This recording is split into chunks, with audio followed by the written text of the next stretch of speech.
A pair of farms are quarantined because of disease. Coming up on this episode of Grow, we'll have more on the situation, and we're taking a look at the industry that supports agriculture, people needed to work on farm machinery, and take a look at the financial outlook on the farm. Grow starts now.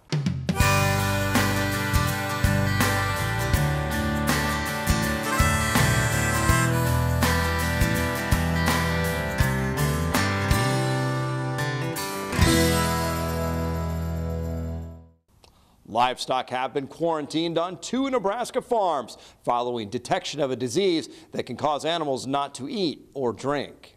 A U.S. Department of Agriculture lab confirmed the diagnosis of vesicular stomatitis. The samples were taken from infected cattle on 2 farms in Wheeler County. The USDA says other outbreaks this year have been confirmed in Colorado and Texas.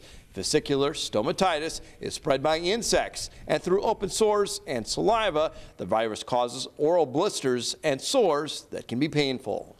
There's high demand for people who can fix the machinery that keeps Nebraska's #1 industry going. Instructors at Central Community College in Hastings say their Diesel Tech program has grown 10% a year for the last decade. Now, NTV's Sarah Kirkley reports they've got a donated combine that should help those students even more. With a machine like this running around $300,000, it's not something a school like Central Community College can afford. Not without the help of a local combine builder. So if I require 500 PSI. Students keep filling Central Community College's diesel technology program, but they can't seem to fill the demand for their skills. Even though I have 92 students in the program right now, I could probably place another 20 on top of that. And what makes it advantageous to own one in the field. It's a need combine manufacturer Case IH is seeing. Our dealer base is telling us they need competent technicians. So when a new 7230 combine couldn't be delivered in perfect condition to a customer, it was instead dropped off at CCC free of charge. We're looking to supply this institution with the training aids they need to be effective in training their technicians that will go to the field and ultimately service our customers. They can actually physically take it apart and work on it, figure out how things work. Local dealerships like Titan Machinery say they've had a lot of sales of new equipment this year, and they need people who know the latest technology. The farmers that are buying a new combine like this don't want to have any downtime. So we want to have good trained technicians, so if there is an issue, we can get the problem resolved, get the customer back in the field as soon as we can. To keep those technicians in Nebraska, the Hastings Titan has been sponsoring students like Troy Kozel for about 20 years, helping with tuition and tools and eventually a job. Kozel says he can't wait to get inside that new combine. We don't have much case equipment in here, so to be something that I'll be working on out in the field is a blessing. The diesel technology program will use the gift for now, but they'll have to share it with CCC's Precision Ag program once that's implemented. Thanks, Sarah. Those Case combines are built in central Nebraska in Grand Island, and one of the companies that supplies the parts that Case uses also expanding despite some concerns with the ag economy. Here's more. Paint system moves at 8 foot a minute.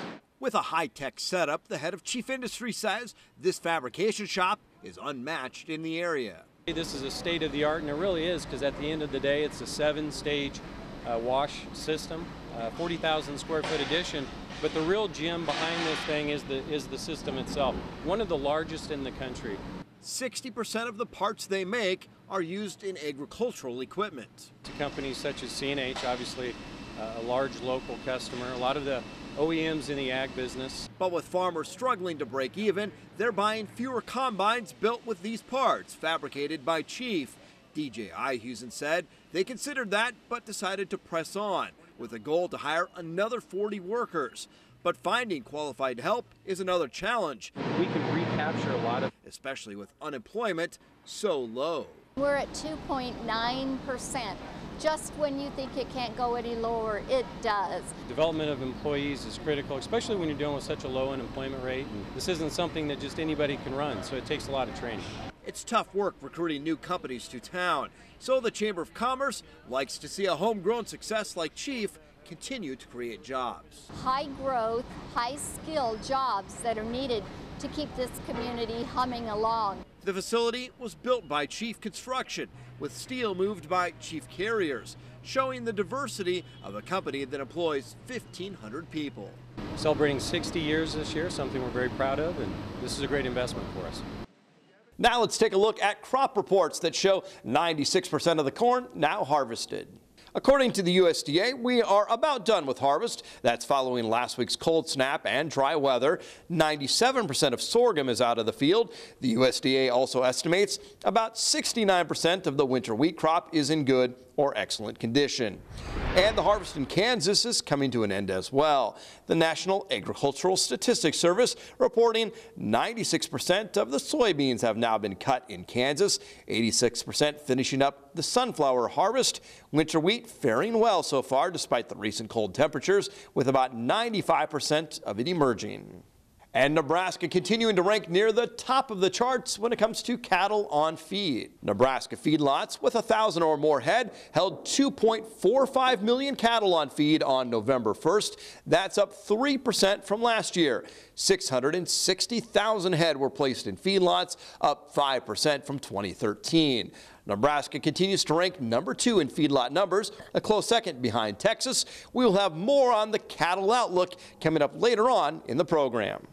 From homework in a grain bin to the opportunity to reach your hand inside a cow's stomach, hundreds of kids have recently had the opportunity to learn a little bit more about Nebraska's livestock industry. Nebraska Extension educators let 5th graders from 6 different schools get hands-on during an event they called Animals Inside and Out Field Day. It took place at the Raising Nebraska exhibit at the State Fairgrounds. Students went into the mobile beef lab to learn about a cow's digestive system and spent time at other stations to see how muscles, skeletons, and organs work inside those animals raised here locally. Educators say it's an up-close look at things some kids only see from a passing car. They are really excited about what they're learning here today. They've learned things that they probably wouldn't have had an opportunity to learn otherwise. And so we're hoping that we build some strong advocates for the livestock industry down the road. Organizers say the field day was possible thanks to the support of Hall County Farm Bureau and local families bringing animals for the kids to see. And if you still haven't checked out Raising Nebraska, don't forget it is open year-round on the fairgrounds. A California farm is selling pork to benefit veterans. Prairie Grove Farm announced the partnership this week with a goal of raising $250,000 in the next year. That money will support the Farmer Veteran Coalition, which prepares veterans to continue serving their country by feeding it. The Prairie Grove's farm product line is available at select retailers nationwide.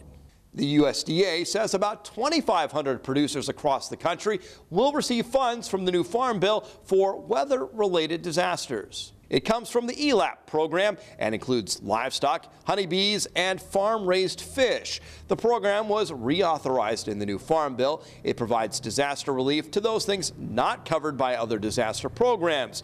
It may include excessive heat or winds, flooding, blizzards, hail, wildfires, and lightning strikes, even volcanic eruptions.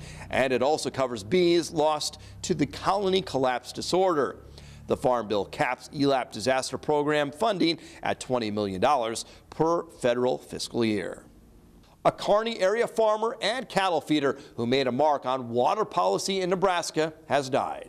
Dick Mercer served on the Central Platte Natural Resources Board for more than 40 years, but he wasn't born a farmer, he married into it. And as Governor Heidemann recently said, Mercer became one of the most respected voices in the state on water issues, and just last year served on the Water Policy Task Force. He also served on the State Natural Resources Commission. Dick Mercer was 87. See how you can make precision application work with your equipment on your land with some big results. That's straight ahead on NTV's Grow.